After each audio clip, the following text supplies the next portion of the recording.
hakuna wa kufanana nawe. Wewe mponyaji Bwana, wewe mponyaji Baba,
Neno la Bwana katika kitabu cha Mathayo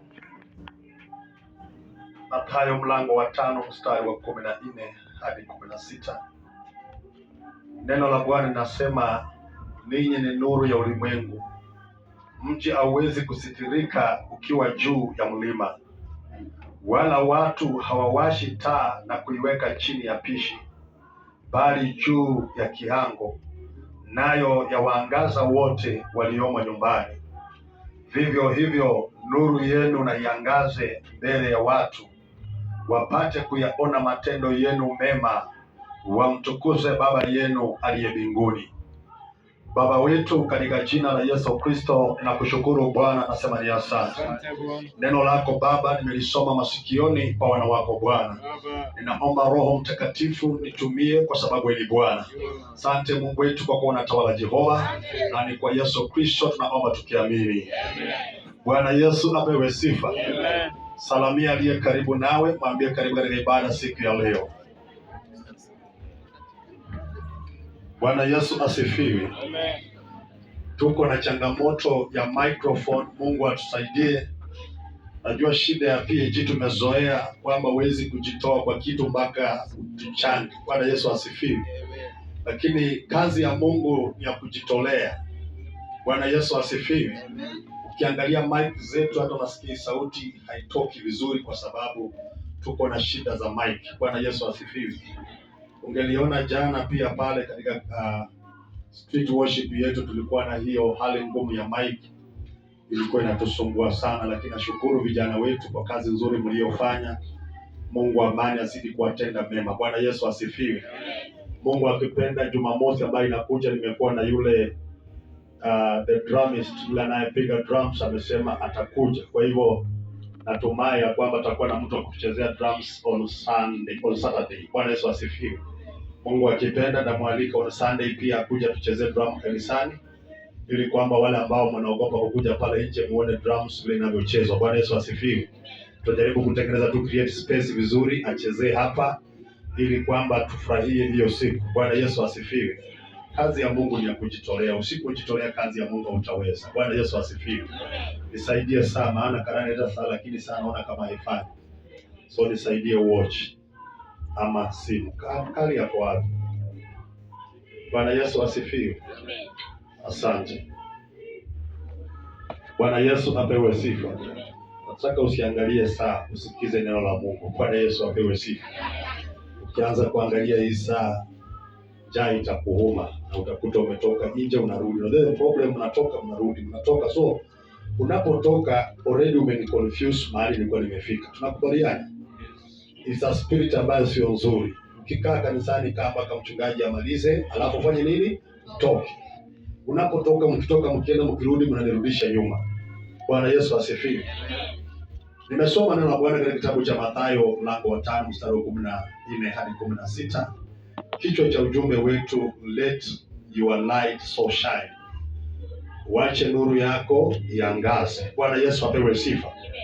Neno hili ni watumishi wa Mungu ambaye aliandika kitabu hiki anaitwa Mathayo, ambao walikuwa baadhi ya waliokuwa mitume wa Yesu Kristo. Bwana Yesu asifiwe.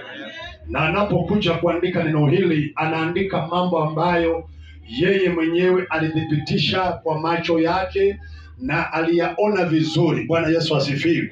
Kwa hivyo anazungumzia mambo ambayo yeye mwenyewe ameweza kukutana nayo. Bwana Yesu apewe sifa. Kanisa, Bwana inuliwe. Biblia inasema ninyi ni nuru ya ulimwengu. Mji hauwezi kusitirika ukiwa juu ya mlima, wala watu hawawashi taa na kuiweka chini ya pishi, bali juu ya kiango, nayo yawaangaza wote waliomo nyumbani. Vivyo hivyo nuru yenu na iangaze mbele ya watu wote, wapate kuyaona matendo yenu mema, wamtukuze Baba yenu aliye mbinguni. Bwana Yesu apewe sifa. Kanisa, Bwana asifiwe. Jambo la kwanza ni kwamba a city set on hill cannot be hidden. Bwana Yesu apewe sifa. Yaani mji uliowekwa juu ya mlima hauwezi ukafichika. Haleluya. Bwana Yesu apewe sifa. Be a beacon of positivity, being a source of hope, comfort and guidance for others during difficult or negative times. Bwana Yesu apewe sifa. Kama wewe ndiwe nuru ambayo huwezi ukafichika, huwe ni mmoja ambaye utakayesimama na watu wengine. Bwana Yesu apewe sifa. Utakaye wafanya wengine wawe na tumaini, utakaye wafanya wengine waweze kupata mwelekeo na hata wawe na utulivu kwa sababu yako. Bwana Yesu apewe sifa. Na ndiposa Paulo anasema kuna washirika wengine ambao wangali watoto, ambao hawajakomaa, wanashirika kama hao hawezi ukawapatia ukali, anasema unawapatia maziwa. Bwana Yesu asifiwe. Yaani anasema katika nyumba ya Mungu kuna washirika ambao ni kama huyu mtoto ambaye ako hapa mbele, hawezi chukua ukali ambayo James anakula upatie huyu mtoto. Halo? Bwana Yesu apewe sifa. Na hivyo katika nyumba ya Mungu kuna wale ambao wako katika hali hiyo, ni watu ambao imani yao haijakomaa. Bwana Yesu apewe sifa. Watu ambao imani yao haijakomaa, na kwa sababu imani yao haijakomaa, inahitaji mtu ambaye ataweza kuelewa mtu huyo, aweze kumlea vizuri. Bwana Yesu asifiwe. Kama Mkristo lazima ujue jinsi ya kulea watoto katika nyumba yake. Bwana Yesu apewe sifa. Na ndio unakutana wengine nafuatilia kwa simu, ni kwa sababu wangali watoto. Unajua mtu kama ambaye amekomaa huwezi nione kumfuatilia kwa simu, lakini mtu ambaye amekomaa kanisani utamfuatilia kwa simu kweli? Je, vijana kama hawa lazima niwafuatilie kwa nini? Maana wangali wadogo katika nini? Katika imani. Bwana Yesu apewe sifa. By the way, leo nilikuwa nasema nenda kukula lunch kwa Hamadi. Nilisema sitatoka kwa nyumba kama sijapikiwa nikule. Niliposema tu leo asipokuja ibada ikiisha, mimi nitajipeleka tu kwa Hamadi. Na nikae tu hapo tuongee tu na Sidogi.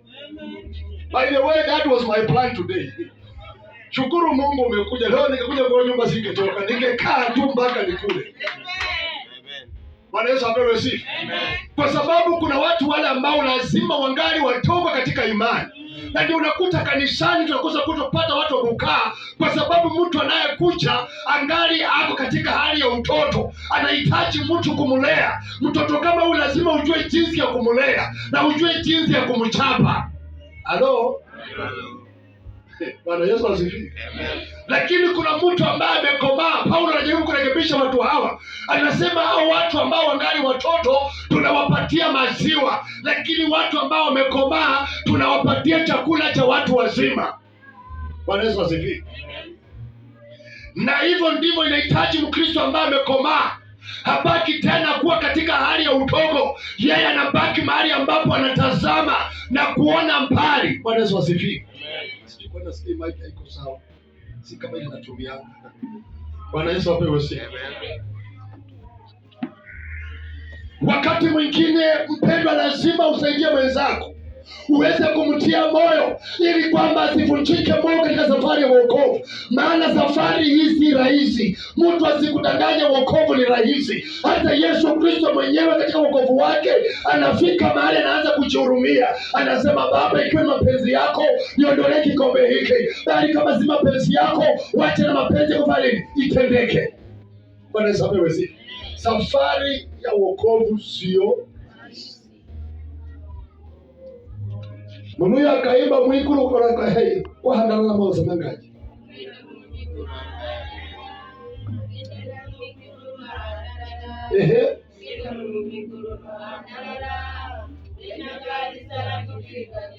Kwa Kiswahili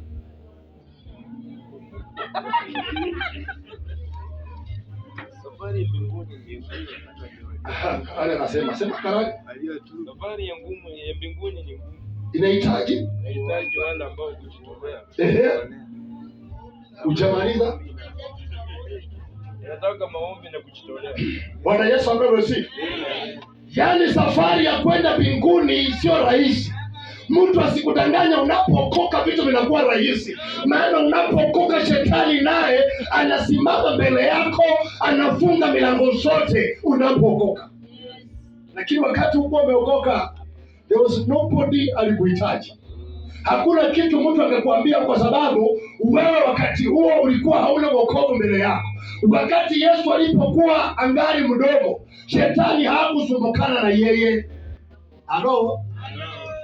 Lakini anapofika the age of 30, sasa anataka kuja katika huduma, hapo ndio shetani alipatikana mbele zake. Wakati unapookoka mpendwa, hapo ndipo machangamoto zinakuwa mingi. Hapo ndipo hata watu watakukataa. Hapo ndipo hata familia itakukana. Biblia inasema hata watu wa Yesu walitamani kumwambia Yesu usiendelee, kwa sababu waliona kila kitu ndani yake, wakatafuta njia ya kuizimisha. Bwana apewe sifa. Ndio unakuta kanisani wengi unapoanza uokovu inahitaji backup ya wengine. Bwana apewe sifa. Amen. Unajua, ukiona Elijah amekwama kwa uzito huo, kuna backup ambaye ni kali. Kila wakati hapo tuna Elijah hapa kwa hapa. Akikosa kali anakuta ngozi hako hapa. Akikosa ngozi anakuta ndani hako hapa. Akikosa ndani anakuta mwingine hako pale. Bwana Yesu asifiwe. Unapokuwa na watu kama hao, na ndiposa niliambia vijana hao kwamba mwezi huu msijiombee nyinyi wenyewe, tuombee kanisa kwa ujumla, kwa sababu kuna maombi mengine ambayo inafaa iende beyond kile ambayo umezoea. Bwana Yesu asifiwe. Kanisa Bwana irudiwe. Na ndiposa kama ninyi ni nuru ya ulimwengu. Ukiwa nuru ya ulimwengu lazima wewe utetee Yesu. Maana Yesu ndiye nuru ya ulimwengu. Anasema unapokuja kwake kuna mambo yatabadilika maishani mwako. Hautabaki tena yule ambaye umekuwa kali, bali umekuwa kiumbe kipya. Bwana sababu sifa. Na unapokuwa kiumbe kipya tunaweza kufanya uache kiangaze mbele za Bwana. Usiangalie nyuma. Bwana sababu sifa. Kanisa Bwana inuliwe. Na ndiposa kitabu cha Mathayo, Yohana 8:12. Then Jesus spoke to them again, saying, I am the light of the world. He who follows me shall not walk in darkness, but have the light of life. Hebu soma vizuri. Yesu akawaambia, mimi ndimi nuru ya ulimwengu.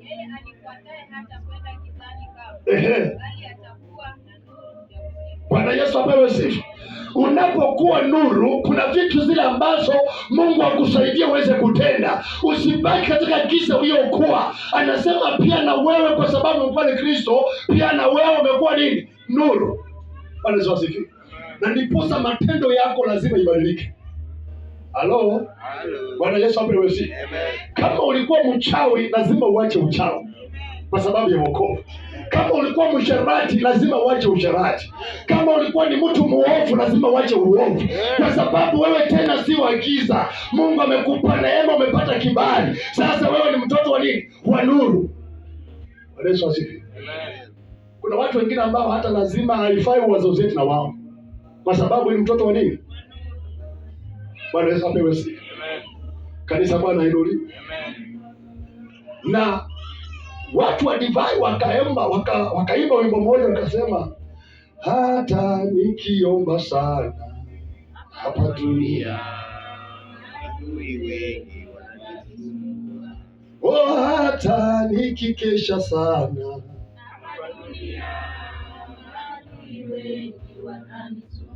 wakati ambapo umeokoka, umekuwa mwangaza, hapo ndipo giza inaanza kutafuta njia ya kukurudisha nyuma. Ndio utakuta watu wanakusema vibaya, ndio utakuta watu wanakudharau, ndio utakuta watu wanakuchukia. Si kwa sababu ya kitu kingine, ni kwa sababu ya mwangaza unaoangaza.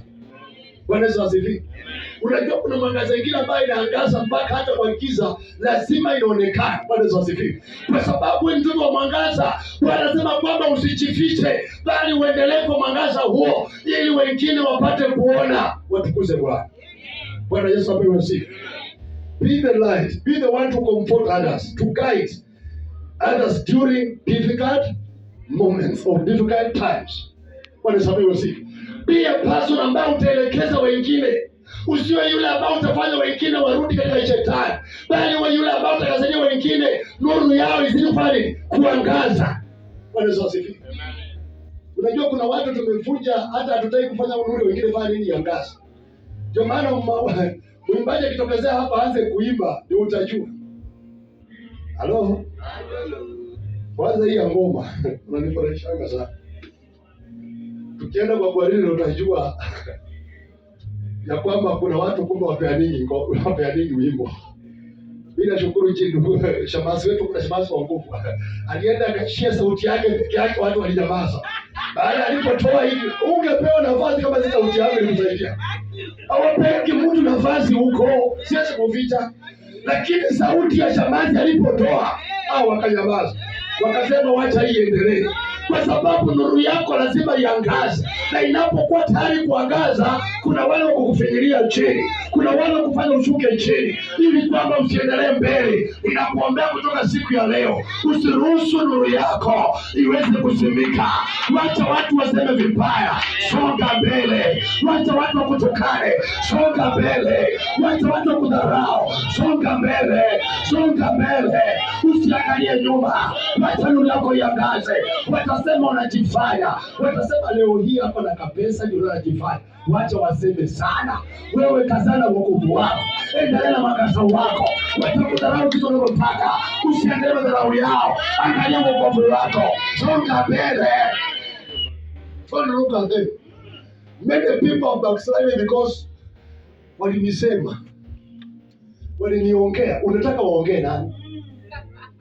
Hello? In fact wakikuongea ndio unafurahi. Unajua sasa kuna viwango umeanza kupanda. Watu waongeeki vibaya kwa masikini mwenzake, wanaongeaga vibaya kwa tajiri. Wanasema tajiri anajifanya, tajiri anipatii pesa. Wanapokuongea vibaya, usiangalie maneno yao, angalia Muumba wako. Sisi kusonga mbele, sisi kusonga mbele. Sio kama mtoto wako, nuru yako isikufe, bali nuru yako izidi kuangaza. Unangojea watu wasikuseme. My friend, hata nakusema mimi kuja kaishia wananisemanga usiku na mchana na bado nasonga. Bwana Yesu asifiwe. Yaani kuna watu wanaweza kusema tu hata bila chochote. Wanapokusema usikate tamaa. Elijah akisema siku hizo unavaa tai, vaa ingine, na uongeze ingine, na uongeze ingine. Kwa sababu mahali kutoka huko unavaa tai, leo Bwana amekupa kibali unavaa tai. Vaa sana. Tembea kwa maringo. Yaani unapotembea kwa barabara kanyaga tu ya kizungu. Bila haraka. Yaani kitambo kile, unajua watu kama sisi Mungu neema yake ilishuka tu. Hatukuwahi kuvaa kiatu kwa Mungu, ilikuwa ni shida. Tunakutana leo hii nabadilisha. Jana nilikuwa na sport, leo niko na shoes, kesho niko na nyingine. Kwa sababu neema Mungu fani ilishuka. Wacha nitembee kwa mataa. Watu wanapoona mwangaza wa Yesu umeshuka maishani mwao. Bwana sababu si. Sasa unataka leo basi nikaa kama mtu wa taabu, nianze kuita taabu, sipenda taabu tena. Hello. Na mimi nikataa jina taabu. Elijah kataa umasikini. Na uanze kuangalia utajiri mbele. Maana wewe si mtoto wa giza, wewe ni mtoto wa mwangaza, na kokote utakapoelekea mwangaza wako utaonekana. Biblia inasema katika kitabu cha Isaya 60 mstari wa kwanza, arise and shine for your light has come. What are you waiting for? It's for you to arise to another level. Kanisa ukiona watu wakusemi jua wewe hakuna mabadiliko. Jua tu wewe tu bado ni yule ambaye pastor alikupata hapa. Lakini kama kuna mabadiliko lazima watu wakuseme, wakumonye kidogo, wakuchune kidogo. Lakini unapokuchuna wewe songa mbele, angalia wokovu wako, linda wokovu wako, linda wokovu wako. Kama unangojea tu mbinguni watu wasema nini? Na wale ambao wamelala kwa ile kitu kona hivi, unaijua? Huyu hata upige meza, hata ufanye nini, haiwezi hata uiongee. Kwanza inakusmailia. Sasa hiyo ninakuja kwa tuenda kumwangalia hivi, sasa hiyo umemuongea vizuri huko, ukikuja pale na kusmailia. Yaani na kuangalia na macho ya mapenzi, unashindwa sasa ile imekufa. Kuna wakati lazima watu wakuseme. Kubali watu wakuseme. Wasipo kusema jua kwamba wewe si kitu, hakuna maana unaenda. Lazima watu wakuseme. Yesu asifiwe. Amen. Wanafikiria James alikuwa anafanya hivi akikuja kusimama mbele yao. Unajua lazima niseme. Leo hii watu wataanza kusema James ya kwamba ameanza kung'ara. Kuna mtu anaong'arisha. Yesu. Yesu. Yesu. Unapotumikia Mungu lazima ubadilike. Lazima ukae na kwamba Mungu ako na wewe. Watu lazima wamseme, wanaweza kumsema na mema. Yesu asifiwe. James usiogope watu wanasema bora unajua moyo wako uko sawa. Yesu asifiwe. Usiposema my friend, ujue wewe hata kama uko ndoa na wakusemi jua uko kwa shida. Mpaka hata mama Mungu akusemeko vibaya. Yesu asifiwe. Mimi niko na neighbor alinisema vibaya sana. Neighbor penye naishi. Maana nilikuwa na basikeli za watoto ingine imezeeka. Watoto wangu wakiendesha na piga magere. Anasema tupa hiki. Nikampata mara ya kwanza ameshika basikeli, ametupa kwa choo juu. Nikaenda nikatoa mara ya pili nikaweka pale, wakajaribu kupeka ile nikambia Mungu. Hii sasa itatuletea vita hapa. Mimi mwenyewe nikashika hiyo basikeli nikapeleka penye alikuwa ametupa.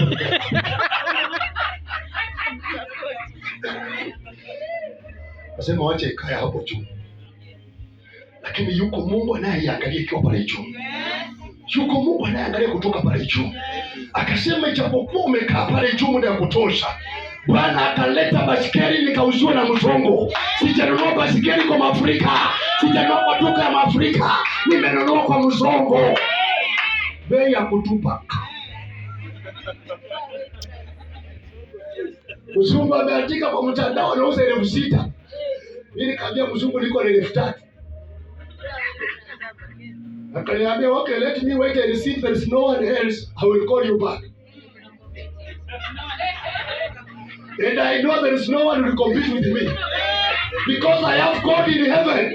My Father will not leave me. I have a a Father that will never ever.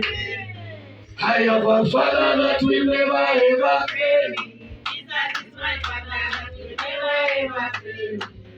Oh God, never ever.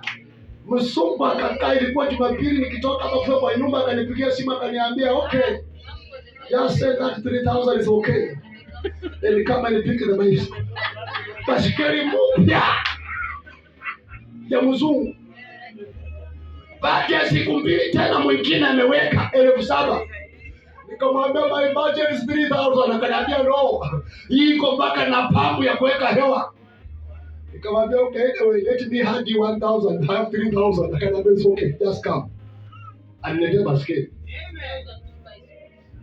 Akaniletea basikeli. Yeye mwenyewe.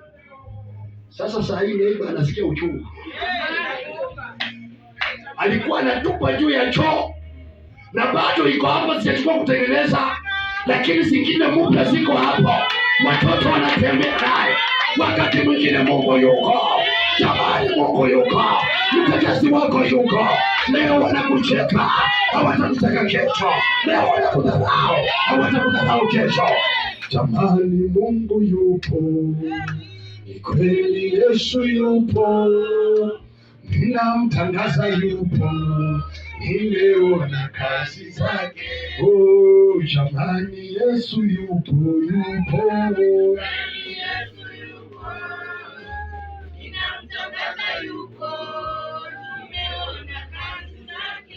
You can't put your light under a basket. You should not hide your talents, true abilities, or positive qualities. It is a reminder that your unique gift, and potentially and good deeds are meant to be shared with the world. Don't hide whatever God has given to you. Don't hide it from God. Because God anaangalia talent anayokupatia, itumikie vizuri. Vijana mnanisikia? Tumikieni talent vizuri. Na hii nafasi mtumikie nini? Vizuri. Mbona leo jana hata shughuli ya kuimba? Maana jana alisifu Mungu. Akanikimbisha pasta kama mtoto mdogo. Yaani nilifika kwa nyumba nikaambia mama, na huyu dada niliona aje.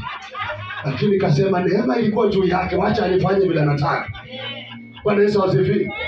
Yaani Mungu anaweza kuambia kwamba usifiche. Hata kama kanisani tukosa nafasi ya kutosha, nafasi iko pale nje. Tumia nafasi hiyo. Sifu Bwana kwa nafasi hiyo. Tukuza Bwana kwa nafasi hiyo. Bwana Yesu asifiwe. Wewe Mungu anakupea nafasi kuwa kiongozi, unaanza kuteta teta. Wacha nisiende. Share your gift using your specific skills, talents, and resources to better your community and help those around you. Bwana Yesu asifiwe. Amen. Tumia kila ambacho Bwana amekupa, saidia wengine. Bwana Yesu asifiwe. Amen. Kuwa tayari kusaidia mwingine ili kwamba apate kuinuka. Atakapoinuka pia na wewe iko siku utainuka. Bwana Yesu asifiwe. Amen. Lakini shida tuko na uchoyo. Bwana Yesu asifiwe. Amen. Uchoyo ndio unatumaliza. Unapokuwa na katalenti kidogo, hautaki kushare na wengine. Unapokuwa wewe uko na kitu ambacho Mungu amekupa kidogo, hauwezi kusaidia mwenzako apate kusimama. Kama kuna mahali kuna uchoyo mkubwa ni kanisani. Naambia tu kanisa Yesu waficha. Maana hata mtu leo akuje hapa analia njaa hapa nje, mtu kanisani simpea table. Halo, kanyamaza. Bwana Yesu asifiwe. Amen. Mungu akusaidia kufungue roho. Unapoona kuna kitu ya Mungu inapotendeka, kuwa tayari kusaidia mwenzako. Usingoje mpaka wakati mwingine. Bwana Yesu asifiwe. Amen. Kanisa Bwana hainuliwe. Amen. Let us use that gift to help others. Don't put your light under. Usichukue taa yako ukaweka chini ya kitanda. Wacha hiyo taa yako iangaze, isaidie watoto wengine ambao wamekata tamaa. Bwana Yesu asifiwe. Unajua tu hata kukaa na wao na kuongelesha umewasaidia. Bwana Yesu asifiwe. It is not a matter of must nikae na Ingozi nimpatie 20,000 ndio nimsaidia, hapana. Kukaa tu na Ingozi na kumzungumzia imemsaidia mahali. Bwana Yesu asifiwe. Let us just try as much as possible to make sure that you are helping one another. Bwana Yesu asifiwe. Kuwa tayari kusaidia mwenzako. Usimwache akufie na kila alicho nacho. Kama tuko na waimbaji hapo wako na talent, wanahitaji tu mkono wako na support yako. Kama udaondoka mbali, acha tuwaambie ukweli. Kama kuna mtu anatoka mbali kwa hii kanisa ni ndani. Bwana Yesu asifiwe. Amen. Lakini hata ndani atuchezee hapa, aturukia hapa. Wewe sio mtu atoka tu hapa nje anulie ndani maji amlete. Maji tu. For example ndani, si nasema example. Karani anaweza piga hii ngoma hapa, apige mpaka unakuta mwili wake umejaa maji. Utamwona anakaa hapa anatulia, unaona anaenda kari yenda mlete. Lakini umekaa tu hapa. Huwezi toka tu pale nje useme Karani amecheza hii ngoma, acha nimchukulie nini? Kajuice, kanaitwa nini kale kingine? Kamango. Useme hii sukari imeteremka. Hapa nenda letee maji, nunua sukari. Maana maji imetoka mingi. Maji ni ndani, maana ameimba niko. Hello? Be a person to value someone else. Even you one day you will be valued. If you don't value someone else, even you yourself hautavalue. Bwana Yesu asifiwe. Kwa kama mtu saa zingine unatoka unaenda pale unafanya kitu. Sio unafundisha kitu ya maana. Bwana Yesu asifiwe. Just try to help others. Wasaidie. Hao vijana ambao wako hapa wanahitaji tu msaada wenu so that they can be able to go and record. Tunakuta misaada yetu ni ngumu. Leo inakuwa ni ngumu kusaidia mtu. Bwana Yesu asifiwe. Lakini Mungu atusaidie tuweze kuwa watu wa kusaidia wengine. Ukiwa mtu wa kusaidia wengine na kuombea wengine, kuna vile ambavyo Mungu pia na yeye atakutetea wewe teto lako. Hautabaki ukilia peke yako, hapana. Iko siku Mungu atakupigania. Bwana Yesu asifiwe. The Bible says, vivyo hivyo nuru yenu na iangaze mbele ya watu, wapate kuyaona matendo yenu mema, wamtukuze Baba yenu aliye mbinguni. Bwana Yesu asifiwe. Matendo yenu mema. Roho ambao unazungumza na watu ya aina gani? Lazima watu waangalie kila ambacho unachotoa kwa midomo yako. Bwana Yesu asifiwe. Unajua shida sisi pastor hapa tunahubiri kitu Karani. Sasa zingine midomo inaweza, roho inaweza sukuma mahali sema vibaya, kumbe imekuwa samuta mahali pengine imesaidia. Kama unajua imekukwasa, ambia Mungu nisamehe, fanya nini itoke. Kwa hiyo madhabahu inatoka nimesema kwamba ni upanga wa kuwili, yani upanga ambao umenyolewa upande wote. Inaweza kata huku na ikate pande hii. Hello? Sasa wewe ukifika hapo ndio kutoroka. Meaning a beautiful sentiments that touches on purpose, legacy and the impact of our action. Understanding the deeper purpose behind your efforts. The impact, seeing how your deeds genuinely help or uplift others.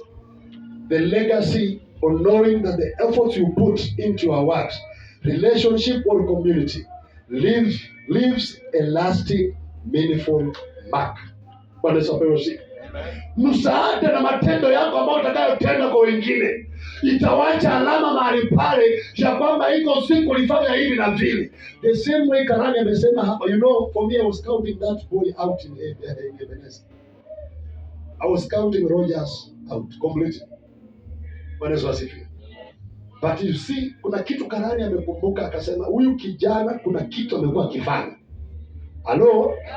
Imemaanisha kwamba kuna matendo yake moja aliyokuwa anafanya ambayo imesababisha Karani akumbuke kwa hiyo matendo.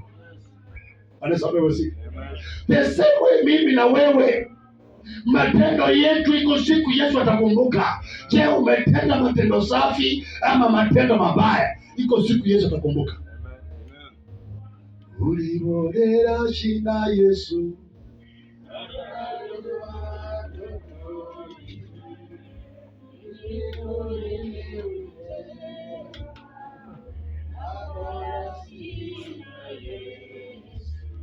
Bwana Yesu apewe sifa. Amen. Wala wasikii Kiebrania wanasema, utamwambia nini Yesu siku hiyo uliyomfanyia? Bwana Yesu apewe sifa.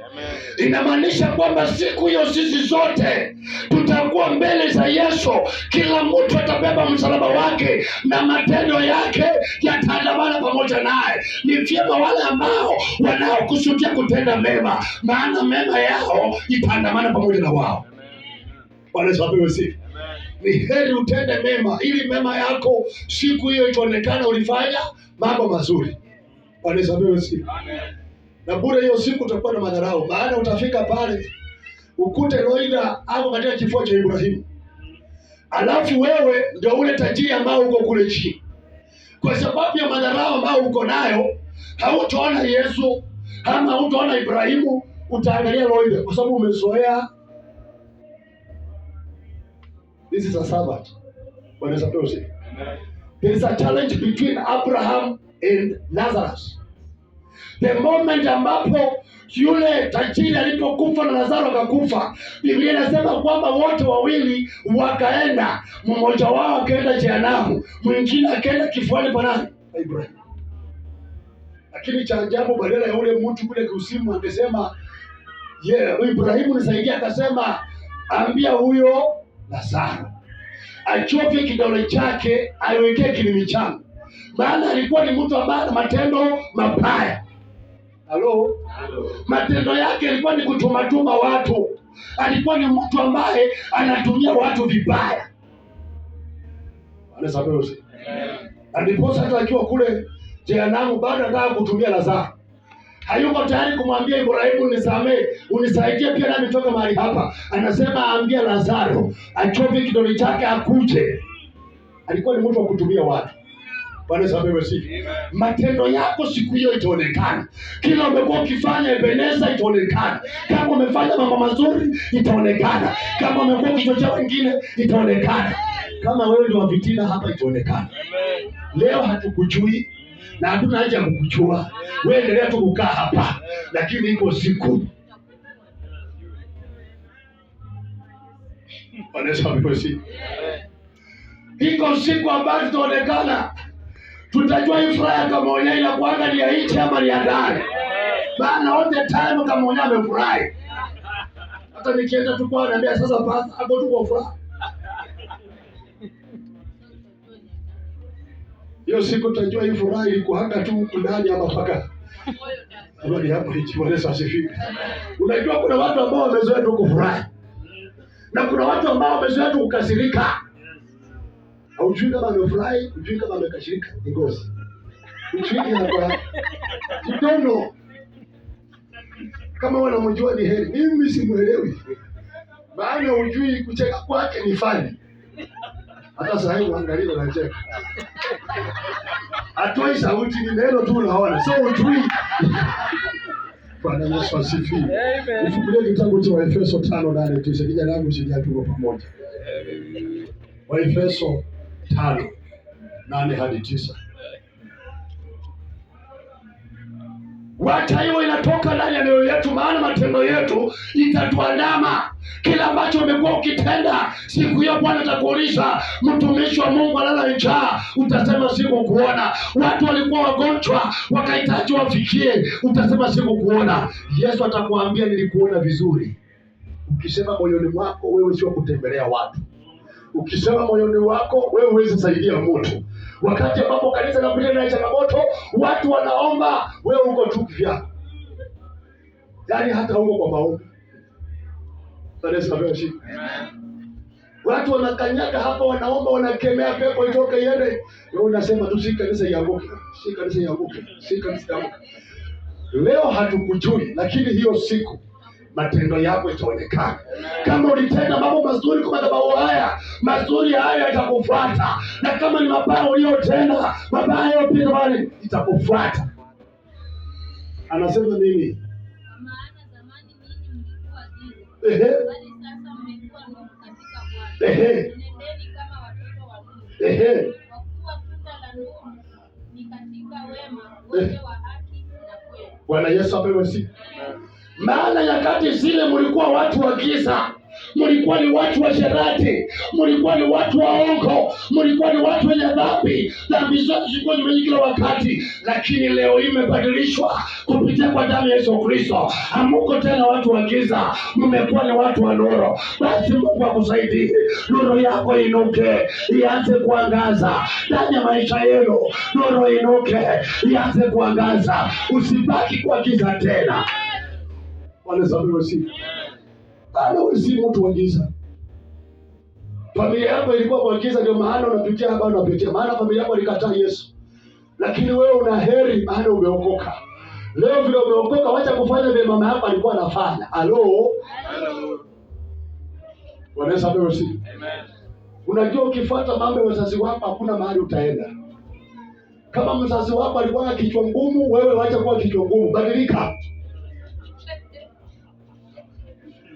Unajua kuna watu wale ambao ni kichwa ngumu walikuwa wakisema ndahurumula na shao hurumula tayari.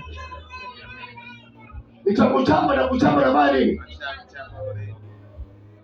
Hapo ndipo Yesu amebadilisha. Ametutoa katika hiyo giza ili kwamba tuwe watu wa nuru. Wanaweza wewe. Mungu akusaidie nuru yako iangaze. Usibaki katika giza tena. Wacha ukuwe mtoto wa nini? Wa nuru. Na mtoto wa nuru anasema nini? Anasema kwa kuwa tunda la nuru ni katika wema wote na haki. Vitu vingapi? Katika wema wote na haki na kweli. Bwana asifiwe sifa. Amen. Wakati unapotembea katika wema wa Bwana, kuna vitu zile ambazo unatenda kulingana na mapenzi ya nini? Ya Bwana. Ndio wale watu ambao wakisema saa 3 wamefika hapa saa ngapi? Saa 3. Hawa ni watu ambao wamejizingatia mambo mangapi? Mambo mangapi? Watu ambao wanapenda kutenda haki. Yaani akifanya kwa mambo ya Bwana ndio karana ametangaza. Leo ni siku ya assembly. Lakini kuna mtu amepiga mahesabu kwa barabara, ameweka 500, akatafuta change, akaweka 300, akabadilika change, akaweka 200. Saa hii bado anafikiria anaweza malizia na 100.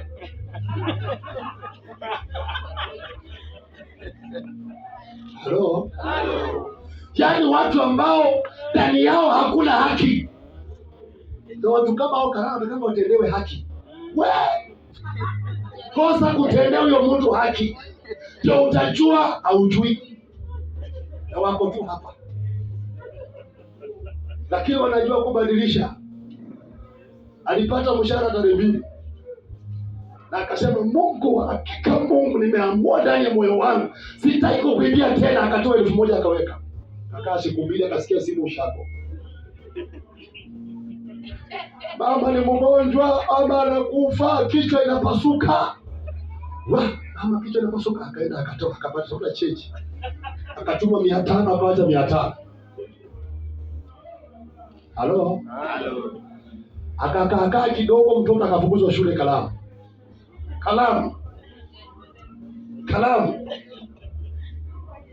Akaenda akavuja tena 500. Hawezi toa tena bob. Anatoa mianga? Inabaki 100. Unajua shetani anajua vizuri usipo kama kuna kitu ambacho shetani anaogopa ni watu wenye haki. Ikiwa ni mtu mwenye haki, hakika mbele za Mungu hata kama umekosa na wewe ni mwenye haki, Mungu samehe watu wenye haki. Wanaweza wasiki. Mungu hakuleta huyo mama kutokumwa na kichwa kama hajui uko na 1000. Halo? Mungu anajuanga vizuri huko na pesa wapi? Kwa mfuko. Na ndiye analeta shida wapi? Huko. Ili kwamba atesti kama ni mwenye haki. Ibrahimu alifika mahali ambapo akapanda juu ya mlima akiwa na mtoto wake, maana alikuwa ni mwenye haki. Akafika mahali pale hakufikiria mara 2, akainua kisu. Tayari kufanya nini? Kuwa mwenye haki si rahisi. Bwana Yesu apewe sifa. Amen. Kuwa mwenye haki si rahisi. Na wakati unapokuwa mtu mwenye haki, mtu asikudanganya kwamba shetani huwa haoni. In fact, this week nimekuwa nikistudy mambo kuhusu shetani. Kwa nini shetani hutumia nafasi ili kwamba akadamisha watoto wa Mungu? That was my study this week from Monday. Bwana sababu si. Amen. Kitu cha kwanza nieleze ni kwamba shetani ni malaika wa Mungu. Hello? Are we together? Shetani ni malaika wa nani? Na kwa sababu ni malaika wa Mungu, every conversation ambayo inaletwa mbinguni, shetani huwa attended, huwa anahudhuria. Wakati ambapo Mungu anataka kutest James, anatumia shetani, anamwambia shetani, umeona James? Anasema James ni mtu mwenye haki mbele za nani? Alafu Mungu anamwambia, kwa sababu James ni mwenye haki, anamwambia Mungu sasa niwaachie, maana is a deceiver. Kazi ya shetani, kazi yake nyingi, Biblia inasema katika John 10:10, amekuja ili kwamba kuua, kuharibu na kufanya nini? Na kubomoa. Bwana Yesu asifiwe. So he just come. Na anapoangalia James, anaangalia jinsi amefanya kazi. Anasema James amekuwa mwaminifu kutoka hapa, amekuja hapa na bado yeye mwaminifu. So anaingilia katikati ili kwamba separate between James na Mungu. That is why utasikia simu ushago, mtu ni mgonjwa. Utaona James mwenyewe kwa barabara anasikia kichwa, anasema acha niwe panado. Lakini hizo zote si kwamba kuna kitu kinaendelea. Ni kwa sababu shetani tafuta njia uaminifu wa James na Mungu fanya nini? Katika. Bwana Yesu apewe sifa. Amen. Tuwafundisha kuhusu shetani siku nyingine. 1 Peter 2. Petero wa kwanza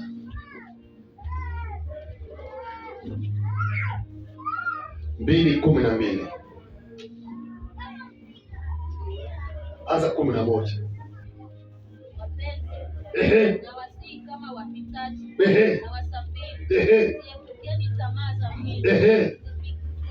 zipiganazo na roho. Ehe. Muwe na mwenendo mzuri kati ya mataifa, Ehe. ili iwapo huwasikilizia kuwa watenda mabaya, wayatazamapo matendo yenu mazuri, wamtukuze Mungu siku ya kujiliwa. Bwana Yesu apewe sifa. Amen.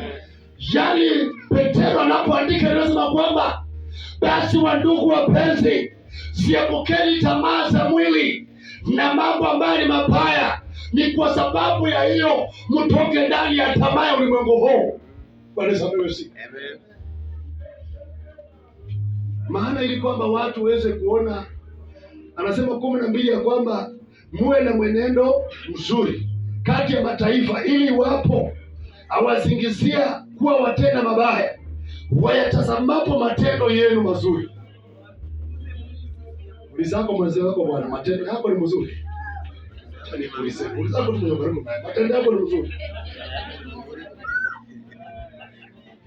Bwana Yesu apewe sifa. Amina. Je, matendo yako leo Yesu akikuja utaenda mbinguni ama utabaki hapa? Maana kile kitakachotuongoza ni matendo yetu. Bwana sababu si. Matendo yako yakoje? Maana anaanza akisema hapo mwanzo, wapenzi, mlikuwa ni watu waliowatamaza mwili, zipiganazo na roho. Muwe na mwenendo mzuri kati ya mataifa, ili wapo hawasingiziao kwa matendo yenu mabaya. Inamaanisha kuna watu ambao watasema matendo yako ni mabaya. Unajua hiyo siku mtakuwa mbele za Yesu Kristo, ataangalia matendo yenu nyinyi wote, aone mmekuwa mkifanyaje, umeendelea katika njia gani. Bwana sababu si. Matendo yako mpendwa inajalisha sana. Kukuja kanisani ni mzuri, lakini unapokuja kanisani Mungu akusaidie matendo yako yabadilike, uwe ni mtu ambaye umebadilika. Bwana sababu. Maana hiyo siku tutakuwa mbele za Mungu. Kila mmoja, hata mimi pastor, ninapigania wokovu wangu usiku na mchana, ili kwamba Mungu anisaidie nisije nikabaki mahali pengine. Bwana asifiwe. Niombe langu kwamba Mungu akusaidie pia na wewe upigane vita ambavyo utavishinda, ili siku moja upate taji ya uzima wa milele. Amen. Simama mahali.